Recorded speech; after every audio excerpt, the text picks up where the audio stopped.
Assalamualaikum warahmatullahi wabarakatuh.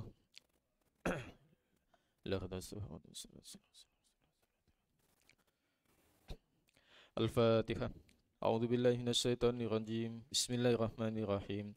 Alhamdulillahi rabbil alamin. Arrahmanir rahim. Maliki yaumiddin. Iyyaka na'budu wa iyyaka nasta'in. Ihdinas siratal mustaqim. Siratal ladzina an'amta 'alaihim ghairil maghdubi 'alaihim waladdallin. Amin.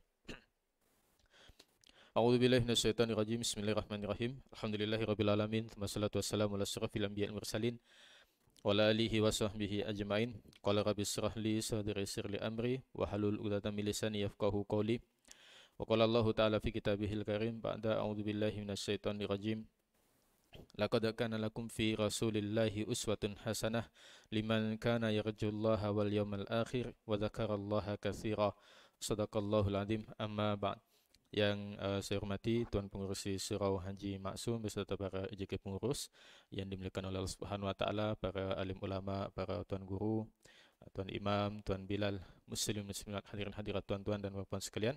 Alhamdulillah, sama-sama kita merapatkan kesyukuran kita kepada Allah Subhanahu wa taala atas limpahan nikmat iman dan Islam serta hidayah dan taufik daripada Allah Subhanahu wa taala dapat sama-sama kita tunaikan fardu maghrib secara berjamaah dan kita sambung dengan majlis ilmu.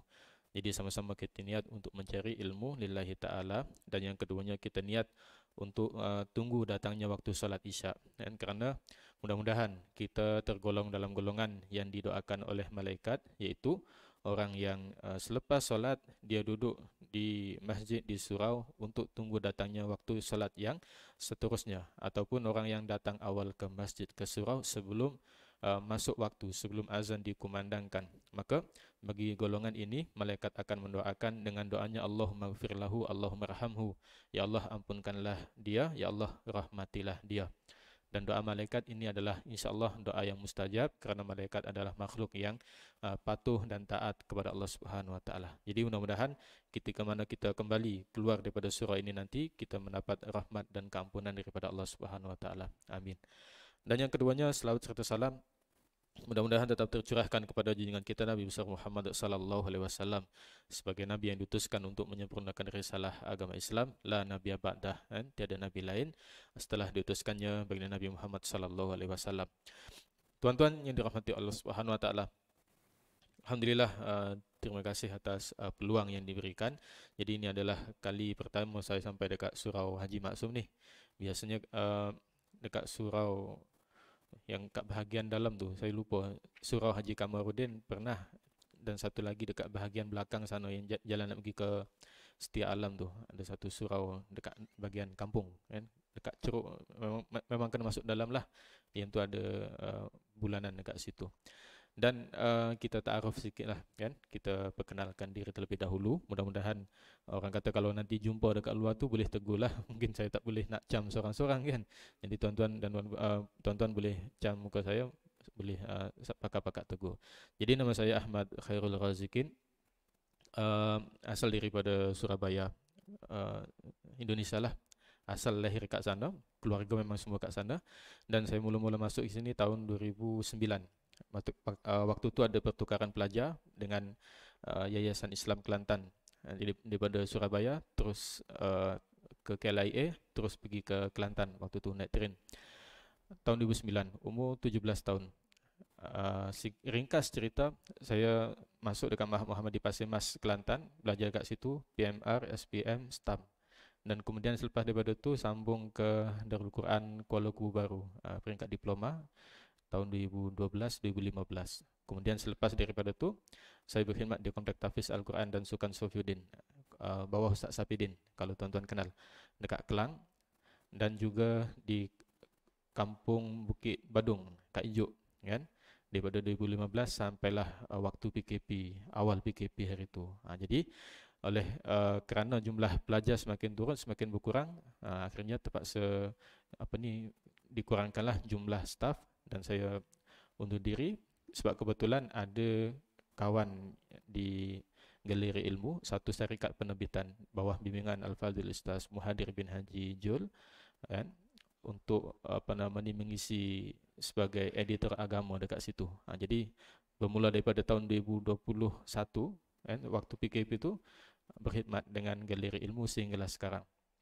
Tapi pada masa yang sama saya masih lagi membantu dari segi untuk mencari dana lah bagi komplek tahfiz Al-Quran dan Sukan Sofiuddin di Kampung Bukit Padung, cawangan yang kedua. Dan lepas daripada Darul Quran tu, sambil mengajar, saya sempat menyelesaikan degree di Universiti Kebangsaan Malaysia di UKM dalam bidang syariah. Dan sekarang sudah pun berkahwin dengan satu orang anak, kan, isteri orang Kelantan. Sebab berkat pergi belajar dekat sana kan dapatlah kat sana. Jadi boleh cakap bahasa Jawa, boleh ngomong bahasa Jawa, bisa ngomong cakap bahasa Kelantan pun boleh, kecek Kelantan pun boleh. Jadi orang kata budu jumpa dengan tempe kan macam mana, tak pernah orang buat. Kalau tempe ni biasa kita cicah dengan kicap kan, ini cicah dengan budu. Baik, itu ringkas cerita macam itulah. Baik, jadi insyaAllah pada malam hari ini sempena dengan orang kata kita masuk dalam bulan yang mulia, bulan Rabiul Awal, kan, kita biasanya akan menyambut satu orang kata satu tarikh yang besar, tarikh dilahirkannya baginda Nabi Muhammad sallallahu alaihi wasallam. Jadi insyaAllah pada malam hari ini kita kongsikan sedikitlah hadis-hadis berkenaan tentang indahnya akhlak baginda Nabi Muhammad sallallahu alaihi wasallam yang saya ambil daripada buku Seindah Akhlak Nabi. Buku Seindah Akhlak Nabi ini buku yang disusun oleh Al-Fadhil Ustaz Muhadir bin Haji Jul. Ia berkenaan tentang 600 hadis yang menceritakan tentang sifat ataupun akhlak baginda Nabi Muhammad sallallahu alaihi wasallam. Jadi kalau biasa kita dengar, kita tahu akhlak baginda Nabi ini kana khuluquhul Quran. Akhlak baginda Nabi itu adalah Al-Quran, kan?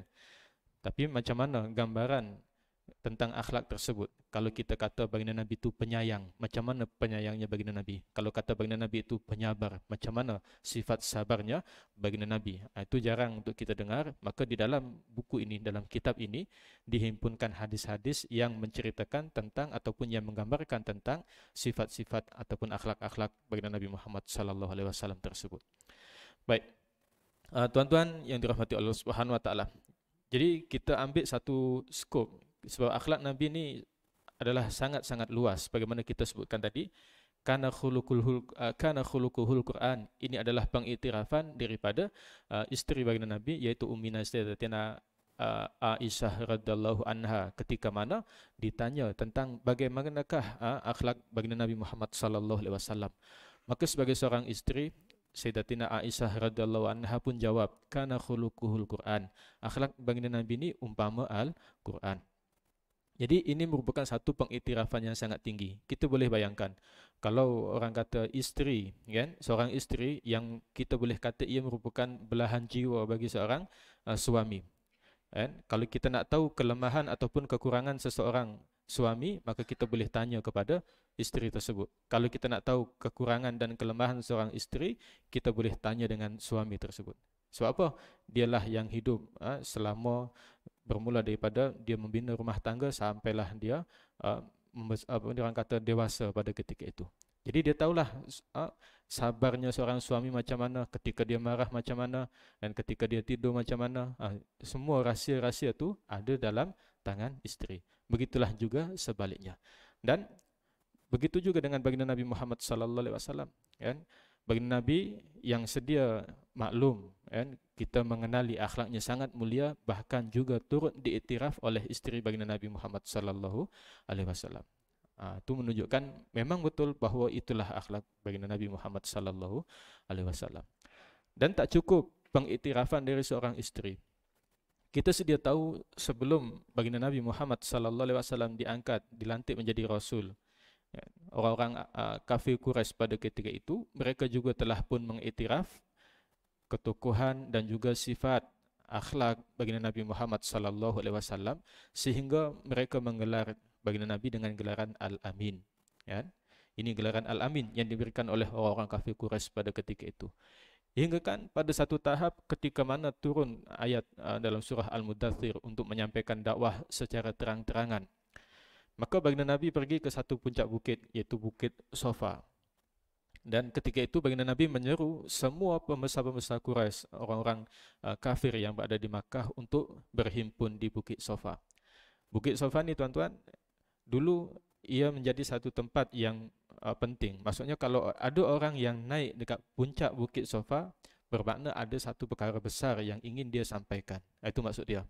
Maka baginda Nabi pergi naik ke puncak bukit dan baginda Nabi menyeru kepada mereka, wahai orang-orang Quraisy, sekiranya aku katakan kepada kamu, aku ini adalah mula-mula baginda Nabi tanya satu persoalan. Kalau aku katakan kepada kamu bahawa di belakang bukit ini ada bala tentera yang akan datang menyerang kita, apakah kamu percaya? Orang-orang Quraisy kata, ya kami percaya wahai Muhammad, kerana kami tak pernah dengar kamu bercakap bohong. Kami tak pernah dengar kamu menipu. Ini menunjukkan sifat Al-Amin itu, gelaran Al-Amin itu dipegang oleh orang-orang Quraisy sehinggalah baginda Nabi dewasa, berumur 40 tahun lebih, kan? Sampai tahap macam tu. Kan? Sebab telah pun dilantik menjadi Nabi dan Rasul pada ketika itu, soalan yang pertama mereka jawab, ya kami yakin kepada kamu. Kamu tak pernah cakap bohong. Maka barulah setelah itu baginda Nabi Muhammad sallallahu alaihi wasallam datangkan soalan yang kedua. Sekiranya begitu, kalau aku katakan kepada kamu bahawa aku ini adalah utusan Allah yang akan menyampaikan tentang berita berlakunya hari kiamat, tentang keesaan Allah Subhanahu Wa Taala untuk menyampaikan agama Islam, apakah kamu percaya? Maka pada ketika itulah seruan kepada Islam, soalan yang kedua inilah.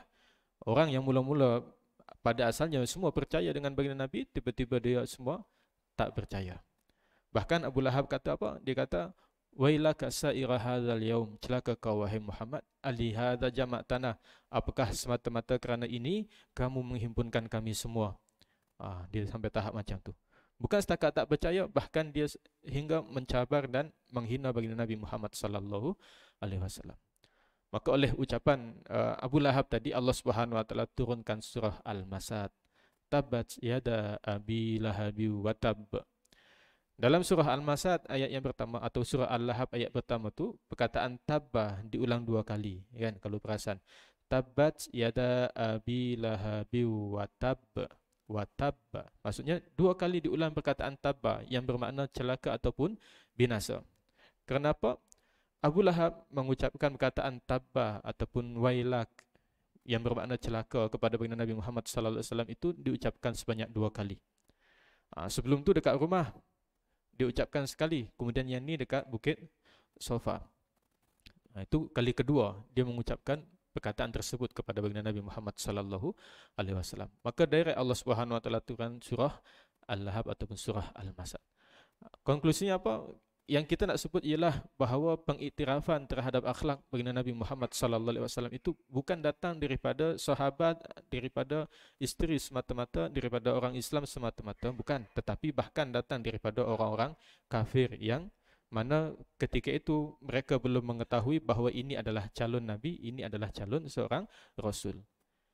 Bahkan sehingga ke sekarang ini, kalau kita perhatikan orang-orang orientalis, contohnya Michael Hart, yang kita tahu dia menyusun satu buku 100 tokoh orang yang paling berpengaruh di dunia, dihimpunkan daripada zaman yang terdahulu sampailah zaman moden.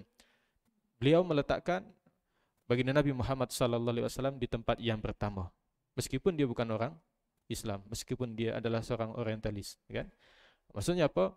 Itulah kesempurnaan yang ada pada diri Rasulullah sallallahu alaihi wasallam. Sebab tu dalam ayat yang kita bacakan tadi, laqad kana lakum fi rasulillahi uswatun hasanah. Sesungguhnya telah ada pada diri Rasulullah sallallahu alaihi wasallam itu satu ikutan yang baik. Kan? Kita nak cari contoh yang terbaik susah, kan? Boleh katalah kalau kita dalam bidang sukan, mungkin kita boleh sebut seorang-seorang yang contoh. Tapi kalau kita nak tengok dalam bidang kenegaraan sebagai contohnya, maka kita akan lihat orang yang lain pula, kan? Dalam bidang keilmuan, maka kita akan melihat orang yang lain pula. Dalam bidang kekeluargaan, maka kita akan lihat tokoh yang lain pula. Tapi dalam diri baginda Nabi Muhammad sallallahu alaihi wasallam, kalau kita nak jadikan ia sebagai contoh dalam bidang kenegaraan, baginda Nabi layak. Nak jadikan baginda Nabi sebagai contoh dalam bidang ekonomi, baginda Nabi layak. Sebab apa? Ketika sebelum diangkat menjadi Nabi dan Rasul, ketika berkhidmat dengan Sayyidatina Khadijah radhiyallahu anha, waktu muda lagi baginda Nabi Muhammad sallallahu alaihi wasallam telah pun terlibat dengan perdagangan bukan sekadar perdagangan taraf kampung, tapi perdagangan taraf antara bangsa. Sebab tu baginda Nabi berhijrah ke Syam, berhijrah ke Yaman, yang disebutkan dalam surah Li'ila fi Quraisy ila fihim rihlatas sita'i was saif. Itulah orang-orang Quraisy yang mereka ni kerjanya pada ketika itu ialah berdagang ke Yaman, berdagang ke Syam. Ini perdagangan luar negara, antara bangsa, kan, melibatkan ekspor dan import kalau istilah-istilah moden sekarang. Itu dalam bidang perdagangan. Dalam bidang kekeluargaan, baginda Nabi Muhammad sallallahu alaihi wasallam adalah contoh yang terbaik. Dan sehingga seorang istri mengiktiraf akhlak baginda Nabi Muhammad sallallahu alaihi wasallam. Ringkas cerita, dalam pelbagai aspek baginda Nabi Muhammad sallallahu alaihi wasallam adalah contoh ikutan yang terbaik untuk kita. Maka tuan-tuan yang dirahmati oleh Allah Subhanahu wa taala, malam ini kita ambil satu contoh yang ringkas, iaitu akhlak yang sebahagian sahaja, iaitu berkenaan tentang kasih sayangnya baginda Nabi Muhammad sallallahu alaihi wasallam kepada umat. Itu ya yang kita nak bahas. Yang pertamanya, contoh ataupun bukti sayangnya baginda Nabi Muhammad sallallahu alaihi wasallam kepada umat ialah baginda Nabi ingin bertemu dengan umat akhir zaman. Ini yang pertama. Disebutkan daripada Sayyidina Abu Hurairah radhiyallahu anha, anna Rasulullah sallallahu alaihi wasallam atal makbarah faqala, sesungguhnya baginda Nabi sallallahu alaihi wasallam pernah mendatangi tanah perkuburan dan baginda Nabi berkata, assalamualaikum dara qaumin mu'minin wa inna insyaallahu bikum lahikun. Jadi kalau kita masuk tanah perkuburan atau kita lalu, kita sunat untuk membaca doa ini. Kita bagi salam, assalamualaikum dara qaumin mu'minin wa inna insyaallahu bikum lahikun. Assalamualaikum dara qaumin mu'minin, salam sejahtera ke atas penduduk ataupun penghuni orang-orang yang beriman, itu kuburan orang-orang yang beriman tadi itu. Wa inna insyaallahu bikum lahikun, dan sesungguhnya kami ini yang hidup ni insyaallah kami akan menyusul kamu semua. Itu maksud dia. Jadi tujuannya apa? Kita mendoakan orang yang ada di dalam kubur tadi, satu. Yang keduanya, untuk mengingatkan diri kita bahawa nanti satu masa aku akan duduk dekat situ. Nanti satu masa aku akan pergi duduk dekat tempat tersebut, dekat kubur tersebut. Itu untuk mengingatkan hati kita. Kemudian baginda Nabi Muhammad sallallahu alaihi wasallam berkata, sambung lagi ucapan tadi, wadittu anna qad ra'aina ikhwanana. Alangkah gembiranya, kan, sekiranya kita dapat melihat saudara-saudara kita. Itu kata baginda Nabi Muhammad sallallahu alaihi wasallam. Maka para sahabat pun pelik. Awalasna ikhwanaka ya Rasulullah. Wahai Rasulullah, bukankah kami ini adalah saudara-saudara kamu? Maka baginda Nabi Muhammad sallallahu alaihi wasallam kata, antum ashabi. Engkau adalah sahabat-sahabatku, kata baginda Nabi. Jadi beza antara ikhwan ini adalah saudara, kalau ashab ataupun sahabat, ashabi itu adalah sahabat-sahabatku. Kan? Jadi baginda Nabi kata, tak, bukan. Engkau ini adalah sahabat-sahabatku. Yang aku maksudkan tadi ialah ikhwan, saudara-saudara kita. Jadi ada perbezaan. Siapa ikhwan ini? Wa ikhwanuna alladziina lam ya'tu ba'du. Saudara-saudara kita ialah orang-orang yang belum datang lagi, belum lahir lagi maksudnya, belum wujud lagi pada ketika itu. Jadi kalau kita sebut sahabat, bermakna mereka perlu memenuhi beberapa syarat. Iaitu yang pertamanya mereka beriman, maksudnya mereka beragama Islam, kan? Beriman kepada Allah dan Rasulullah, dan kemudian berjumpa dengan Rasulullah sallallahu alaihi wasallam ketika hidup, dan yang ketiganya mereka meninggal dunia dalam keimanan tersebut, meninggal dunia dalam keadaan Islam. Ini orang-orang yang disebut digelar sebagai sahabat, kan? Dan taraf sahabat ini adalah taraf yang mulia, taraf yang tertinggi, kan? Itu sahabat. Maka lawan sahabat tadi ialah ikhwan. Ikhwan ini ialah orang-orang yang beriman dan tak sempat untuk berjumpa dengan baginda Nabi Muhammad sallallahu alaihi wasallam. Ini umat akhir zaman. Termasuk kita inilah, kita ini adalah ikhwan, orang yang sangat ingin ditemui ataupun dijumpai oleh baginda Nabi Muhammad sallallahu alaihi wasallam. Kemudian para sahabat bertanya, kaifa ta'rifu man lam ya'tu ba'du min ummatika ya Rasulullah?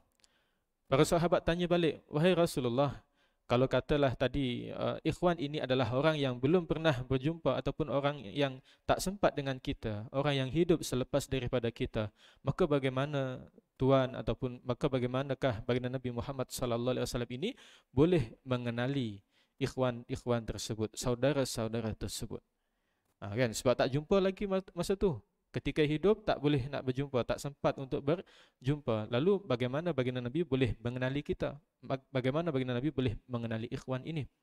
Maka baginda Nabi Muhammad sallallahu alaihi wasallam jawab, "Ara'aita law anna rajulan lahu khail hurun muhajjalah baina dhahrai khaili tuhmin buhmin, ala ya'rifu khailah?" Maka baginda Nabi memberikan satu perumpamaan. Baginda Nabi kata, apakah pendapat kamu sekiranya seorang lelaki yang mempunyai seekor kuda yang berbulu putih di dahi. Bayangkan seekor kuda ada buluh putih dekat dahi serta di kakinya. Kuda tu warna hitam tapi ada bulu putih dekat dahi dengan dekat kaki kuda tu. Dan kuda itu berada di sekelompok kuda yang hitam legam. Kan? Banyak kuda semuanya warna hitam tapi ada beberapa ekor kuda yang dahinya berbulu putih dan kakinya berbulu putih. Adakah pemilik kuda tersebut boleh mengenali kuda yang ada bulu putih tadi itu? Boleh.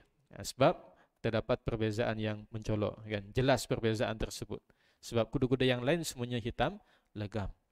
Maka begitulah, kan? Qalu bala ya Rasulullah. Kata sahabat, ya, kami boleh bezakan. Maka baginda Nabi sambung, fa innahum ya'tuna wuran muhajjalin minal wudu. Maka para ikhwan ini ataupun kita umat akhir zaman ini akan dikenali oleh baginda Nabi Muhammad sallallahu alaihi wasallam di padang mahsyar kelak kerana ada bekas wudu, anggota bekas wudu kita yang bercahaya. Wuran muhajjalina minal wudu wa ana faratuhum alal haud, dan aku mendahului mereka ke telaga. Maksudnya nanti kita dibangkitkan di padang mahsyar. Daripada kubur ni semua berhimpun di padang mahsyar. Umat daripada zaman Nabi Adam AS sampailah manusia yang terakhir, semua berhimpun di satu tempat, di padang mahsyar itu, kan? Maka berjuta-juta, berbilion-bilion orang yang ada dekat situ, baginda Nabi boleh kenal kita sebab anggota wuduk kita ni bercahaya. Maka sebab itulah daripada hadis ini para alim ulama menggariskan antaranya sunat untuk kita ni melebihkan anggota basuhan wuduk kita. Bahkan antara salah satu sunat ialah kita berkumur istinsyak, kemudian membasuh menyapu kedua-dua telinga dan menyapu keseluruhan kepala. Kalau rukun wuduk kita sapu sebahagian kepala, kan? Dan kebanyakan daripada kita ialah kalau wuduk kita memang ambil macam tu je. Sebab itulah Al-Fadhil Ustaz Hazri Hashim Al-Bindani, beliau pernah bergurau dekat radio IKIM. Beliau kata umat Melayu ni dia takkan hilang di dunia dan takkan hilang di akhirat. Sebab apa? Di akhirat nanti kita boleh kenal umat Melayu macam mana. Wuran muhajjalin, cahayanya anggota wuduk dia tu bercahaya, dan umat Melayu ni bercahaya dekat bahagian kepala ni sikit macam tu je, secuit macam tu je. Itu Al-Fadhil Ustaz Hazri Hashim Al-Bindani, beliau bergurau macam tu. Maka sebaik-baiknya memang sunat pun untuk kita ni basuh keseluruhan kepala, kan? Basuh daripada depan ke belakang, kemudian tarik lagi ke depan. Ulang sebanyak 3 kali supaya apa? Keseluruhan kepala kita tu basah. Itu yang sunatnya. Tapi tak salah pun kalau kita sapu sebahagian tu, okey dah, sebab itu yang fardu, yang rukun itu sahaja. Cuma nak dapat pahala yang lebih, kita basuh keseluruhannya. Sebab nanti di padang mahsyar mudah-mudahan anggota wuduk kita tu semuanya bercahaya dengan cahaya yang sempurna. Itu tujuannya, supaya baginda Nabi Muhammad sallallahu alaihi wasallam boleh mengenali kita, kan? Itu.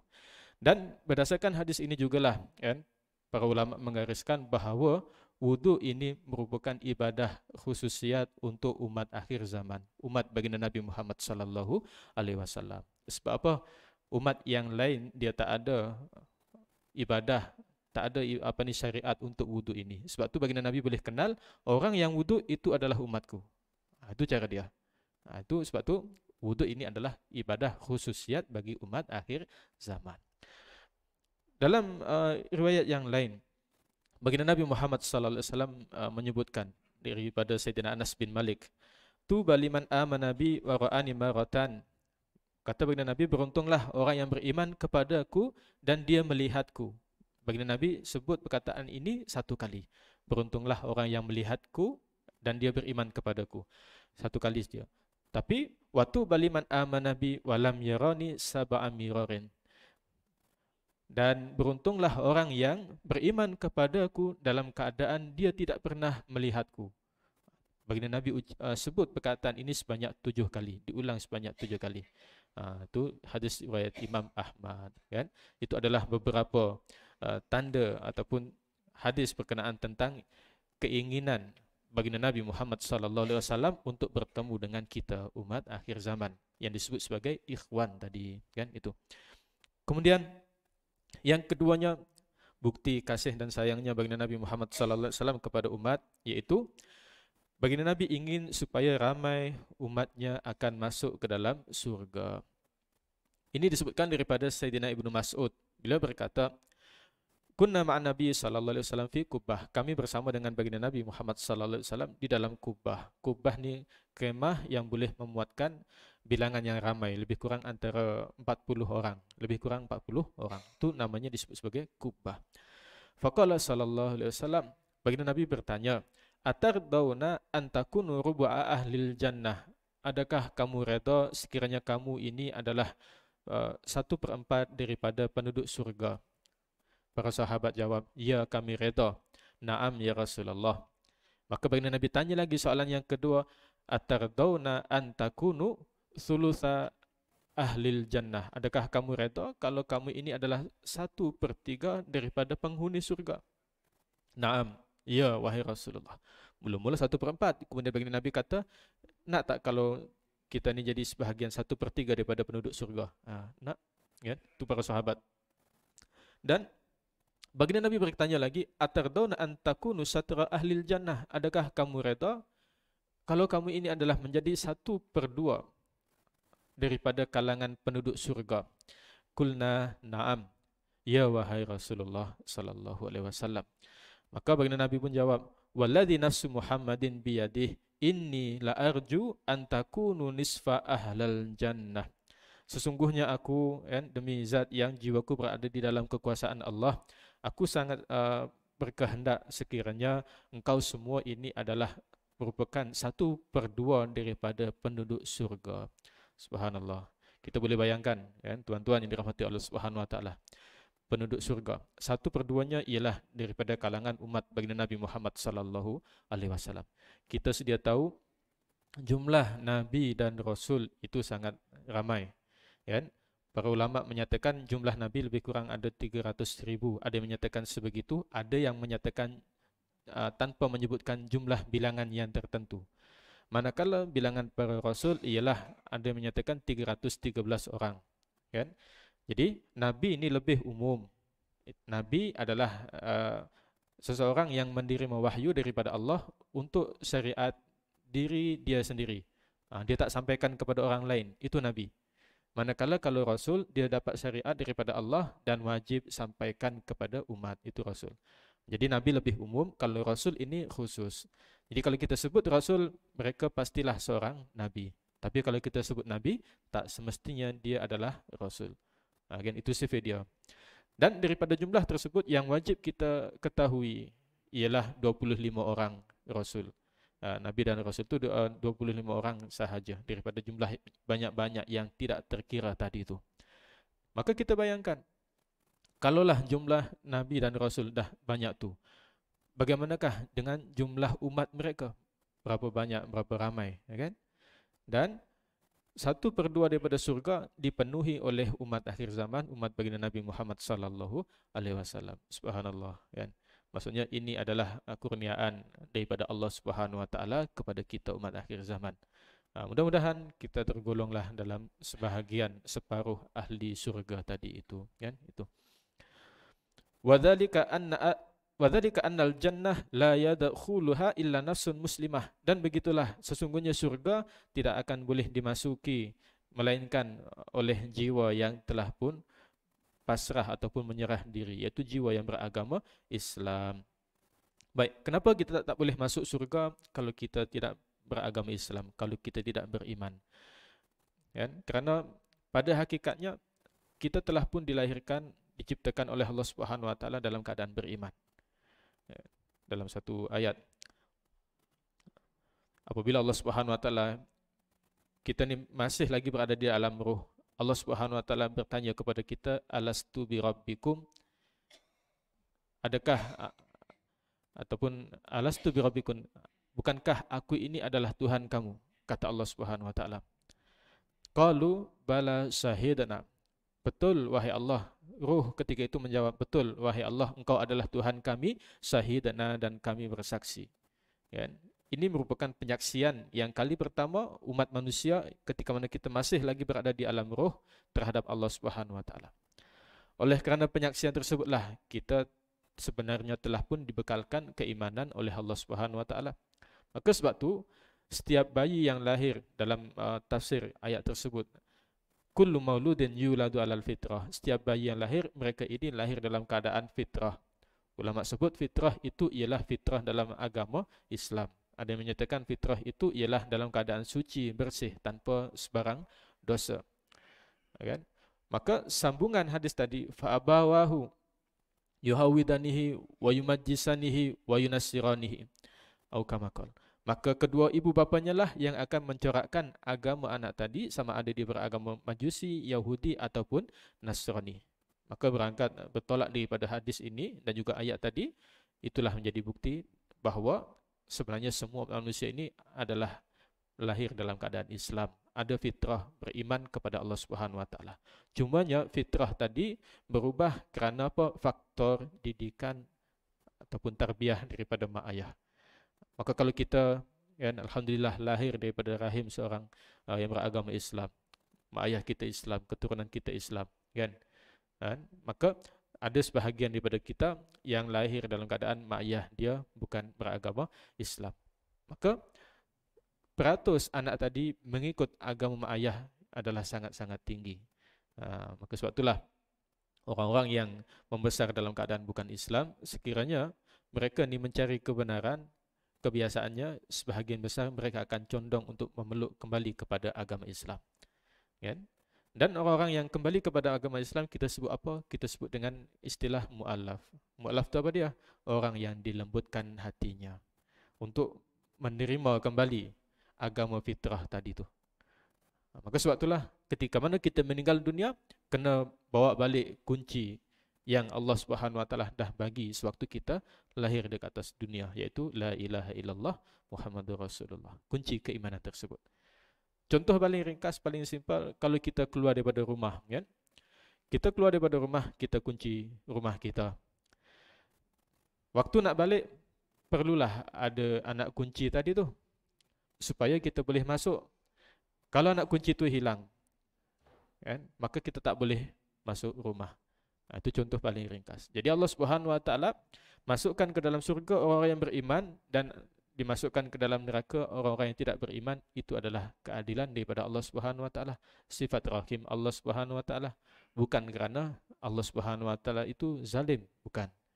Dan kalau nak masuk juga ke dalam surga, maka perlu beriman terlebih dahulu. Itu je. Ringkas, beriman kepada Allah Subhanahu Wa Taala. Itu kunci dia. Dan kerana disebutkan dalam kisah hadis tentang syafaatul uzma daripada Sayyidina Abu Hurairah radhiyallahu an. Nanti antara syafaat baginda Nabi Muhammad sallallahu alaihi wasallam ialah yang pertamanya syafaatul uzma, yang semua umat manusia ni disegerakan hisab di padang mahsyar. Selain daripada syafaatul uzma, baginda Nabi juga memberi syafaat kepada orang-orang yang beriman yang masuk ke dalam neraka, dah masuk dalam neraka, dikeluarkan daripada neraka tersebut. Beberapa peringkat. Peringkat yang pertama, orang-orang yang beriman, yang ada keimanan, dikeluarkan daripada neraka. Peringkat yang kedua, orang yang ada keimanan walaupun sebesar biji sawi, dibebaskan daripada neraka. Baginda Nabi mohon lagi kepada Allah, ya Allah, keluarkan umatku, umatku, umatku. Peringkat yang ketiga tu, dikeluarkan daripada neraka orang yang memiliki keimanan walaupun lebih kecil daripada biji sawi. Dan peringkat yang paling akhir, kan, Allah Subhanahu Wa Taala mengeluarkan daripada neraka orang-orang yang beriman walaupun dengan satu ucapan la ilaha illallah. Tu paling akhir tu. Maksudnya keimanan yang sangat-sangat kecil. Dia beriman sempat mengucap la ilaha illallah Muhammadur Rasulullah, terus meninggal dunia. Sebelum tu dia tak beriman, tapi tiba-tiba dia sempat mengucap dua kalimah syahadah. Dan ini juga ada kaitan dengan peristiwa yang akan berlaku di hari kiamat nanti. Sebelum berlaku hari kiamat nanti tu, Al-Quran akan diangkat oleh Allah Subhanahu Wa Taala. Syariat agama Islam ni semua dah hilang. Yang ada pada ketika itu orang hanya kenal kalimah la ilaha illallah Muhammadur Rasulullah. Itu je kalimah yang ada. Tapi dia tak faham nak solat macam mana tak tahu, nak puasa macam mana tak tahu, nak baca Al-Quran macam mana tak tahu. Yang ada, yang tinggal kalimah syahadah itu sahaja. Mereka inilah juga tergolong dalam golongan yang dikeluarkan daripada neraka tadi. Mana nak tahu yang tu? Kisah yang tu ada dalam buku 40 hadis peristiwa akhir zaman yang disusun oleh almarhum tuan guru kita Syekh Ahmad Fahmi Zamzam rahimahullahu taala. Dalam buku tu ada, ataupun buku yang kitab yang terkini Kiamat Hampir Tiba. Tu tuan-tuan boleh cari. Dalam tu dihimpunkan hadis-hadis berkenaan tentang akhir zaman. Itulah salah satu kisahnya. Nak sebutkan apa tadi? Keimanan yang sekecil satu ucapan la ilaha illallah, dia tak faham, dia tak boleh solat, dia tak boleh nak baca Quran. Ketika sebelum berlakunya hari kiamat, insya-Allah mereka juga layak untuk masuk ke dalam surga selepas masuk ke dalam neraka tadi. Yang penting selamatlah daripada api neraka kan, sebab dia kat akhirat ni selama-lamanya. Kan itu. Jadi itulah kan cita-cita baginda Nabi Muhammad sallallahu alaihi wasallam supaya ni, ramai umatnya ni boleh masuk ke dalam surga kan gitu.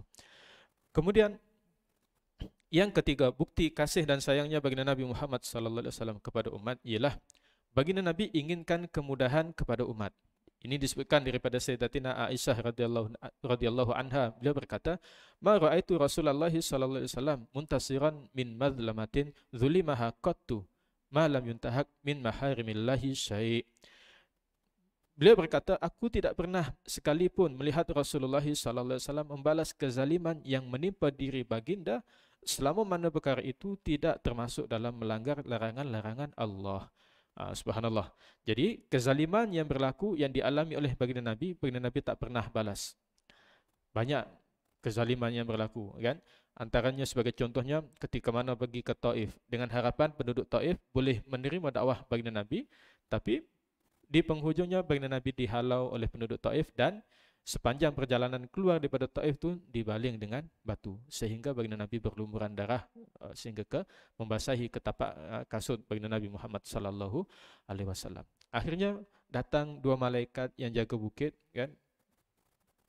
Malaikat ni memberikan tawaran kepada baginda Nabi, wahai Muhammad, sekiranya engkau nak, kami boleh jatuhkan, timpakan bukit ini ke atas mereka.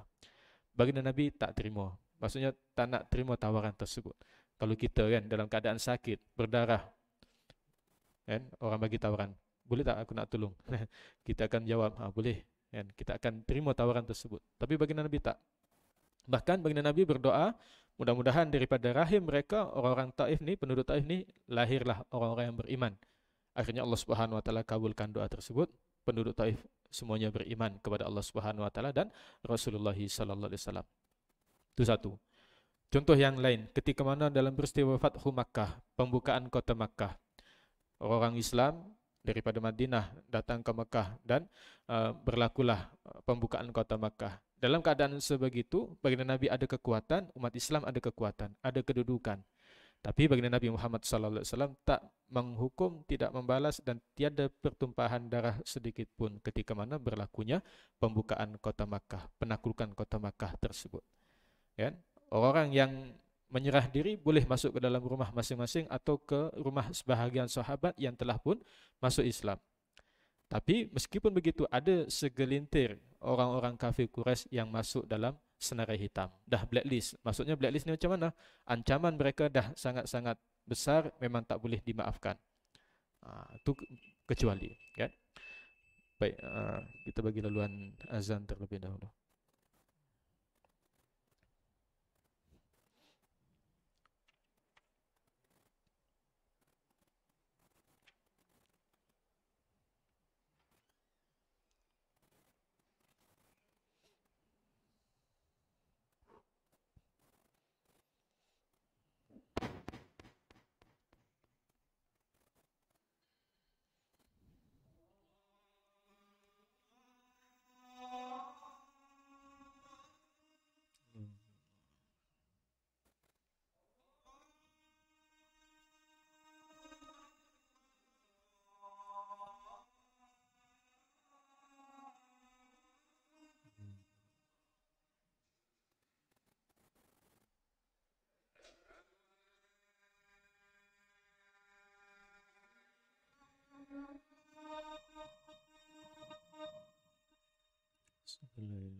Bismillahirrahmanirrahim.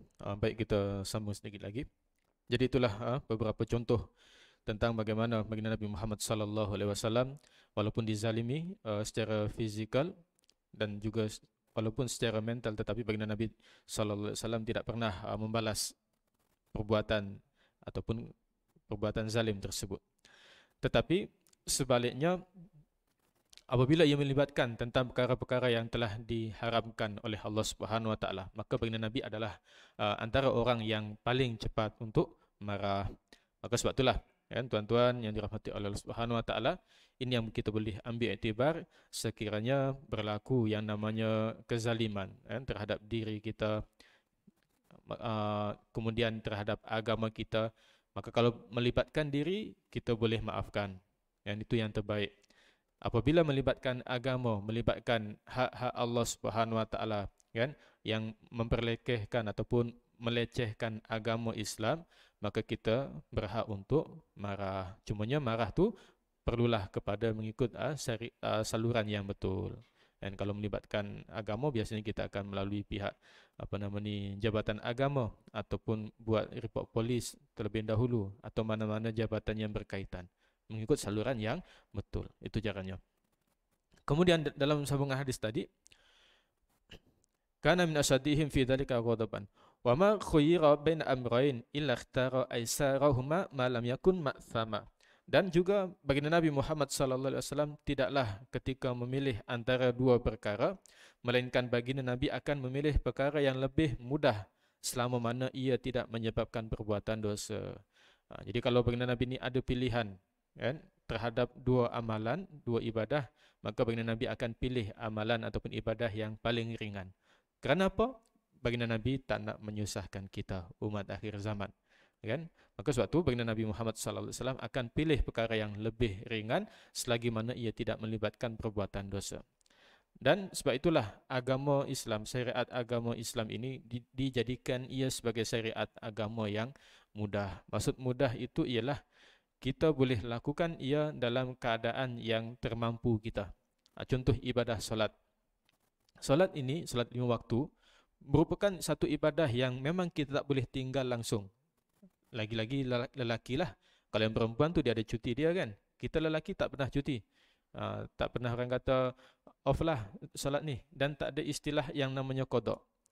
Qada ni untuk perkara yang dah lepas. Maksudnya dulu pernah terlepas, itu yang perlu qada. Tapi untuk masa akan datang, untuk kita melihat ke depan, bagi kita, bagi lelaki, tak ada yang istilah solat qada. Sebab apa? Sebab kita memang nak tak nak kena buat solat tersebut. Kena dirikan solat tersebut. Selagi mana akal kita masih berfungsi. Kan? Maksudnya akal kita ni masih lagi waras. Kita tak terlibat dengan sesuatu perkara yang menyebabkan akal kita tu hilang. Maka selagi itulah kita tetap kena solat. Bahkan dalam keadaan sakit sekalipun tetap kena solat.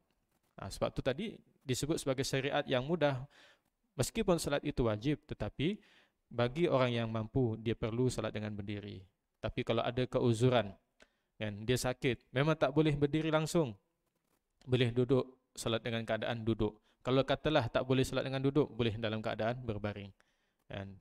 Dan begitulah seterusnya, sehingga sampai ke tahap isyarat dengan gerakan kelopak mata. Sampai tahap macam tu. Kan. Maksudnya, salat itu tetap kena dilakukan, tetap kena dilaksanakan.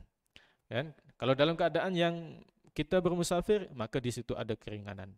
Lebih daripada 2 marhalah, boleh kita untuk qasar dan juga boleh kita untuk jamak. Itu maksudnya agama itu mudah. Tapi bukan bermakna bermudah-mudahan. Beza. Kalau bermudah-mudahan, kita buat ibadah tu ikut kepala kita sendiri. Kan? Pandai-pandai kita je lah. Contoh, nak pergi musafir ni. Tapi jarak tu baru 70 kilo. Tak sampai lagi 2 marhalah. Kalau marhalah, 2 marhalah ni mengikut wakil di sini ataupun mengikut pendapat para mufti kat Malaysia ni, yang paling ringkas ataupun yang jarak paling dekat, kalau tak silap saya 82 kilo. Itu yang digunakan di Perak, yang baru diwartakan beberapa minggu yang lepas, 82 kilo. Sebab dia ada perselisihan, ada perbezaan pendapat, ada yang kata 90. Maka Perak dia guna jarak yang paling dekat, iaitu 82 kilo. Katalah 82 kilo kan, tapi jarak musafir kita tadi tu baru 70 kilo. Kita pun kata, ini dah 2 marhalah ni, tak apalah aku nak jamak dengan qasar. Itu namanya bermudah-mudahan. Padahal tak menepati lagi syarat yang ditetapkan. Jadi beza antara bermudah-mudahan dengan mudah. Kalau mudah, kita ikut betul-betul apa yang telah ditetapkan oleh para ulama kita. Itu mudah. Kalau bermudah-mudahan, ikut kepala kita sendiri, kan? Ikut kefahaman kita sendiri, kan? Itu kena bezakan. Jadi agama itu mudah, cuma jangan dijadikan ini sebagai cara untuk bermudah-mudahan. Kemudian yang terakhirnya, tuan-tuan dan puan dirahmati Allah Subhanahu Wa Taala, bukti kasih sayangnya baginda Nabi Muhammad Sallallahu Alaihi Wasallam, yaitu yang terakhir, baginda Nabi inginkan umat selamat daripada api neraka. Ini disebutkan dalam satu hadis daripada Sayyidina Anas bin Malik radhiyallahu an. Beliau berkata, pernah dahulu ada seorang anak Yahudi, kan? Anak seorang Yahudi yang pernah menjadi pembantu ataupun pelayan kepada baginda Nabi Muhammad sallallahu alaihi wasallam. Ketika mana anak Yahudi tersebut sakit, baginda Nabi datang untuk menjenguk anak tadi. Dan ketika ziarah anak tadi, baginda Nabi bisikkan dekat telinga anak tadi. Apa kata baginda Nabi? Baginda Nabi kata, aslim, masuklah agama Islam. Maka anak tadi tengok ayah dia. Dia tengok seakan-akan minta izin lah. Ayah dia pun kata, ikutilah apa kata Abu Qasim. Ini gelaran untuk baginda Nabi. Maka anak tadi pun akhirnya masuk ke dalam agama Islam. Lepas masuk agama Islam, terus meninggal dunia. Maka baginda Nabi Muhammad sallallahu alaihi wasallam berkata, alhamdulillahilladzi anqadhahu minan nar. Segala puji bagi Allah Subhanahu Wa Taala yang telah melepaskannya daripada siksaan api neraka. Subhanallah. Ini bukti bahawa walaupun satu orang, walaupun masih lagi kecil, masih lagi remaja, baginda Nabi Muhammad sallallahu alaihi wasallam dah ajar anak tadi tu untuk mengucap syahadah, untuk memeluk kembali kepada agama Islam. Akhirnya meninggal dunia, maka dia meninggal dunia dalam keadaan beriman dan terlepas daripada siksa api neraka. Maka tuan-tuan yang dirahmati Allah Subhanahu Wa Taala, jadi itulah beberapa hadis yang dapat kita kongsikan pada malam hari ini. Mudah-mudahan ada manfaatnya dan boleh menyatakan kepada kita tentang bukti sayangnya baginda Nabi Muhammad sallallahu alaihi wasallam kepada kita, dan rindunya kita dan juga baginda Nabi untuk bertemu di padang mahsyar kelak. Jadi mudah-mudahan kita boleh bertemu dengan baginda Nabi, boleh mendapat syafaat daripada baginda Nabi Muhammad sallallahu alaihi wasallam. Jadi apa yang baik datangnya daripada Allah Subhanahu Wa Taala, tersilap cakap, terkasar bahasa, datang daripada kelemahan diri saya sendiri. Aku qouli hadza, astaghfirullahaladzim li wa lakum. Assalamualaikum warahmatullahi wabarakatuh. Subhanakallahumma wa bihamdika. Bismillahirrahmanirrahim. Wal 'asr. Innal insana latawassaw bil haqqi wa tawassaw bis sabr.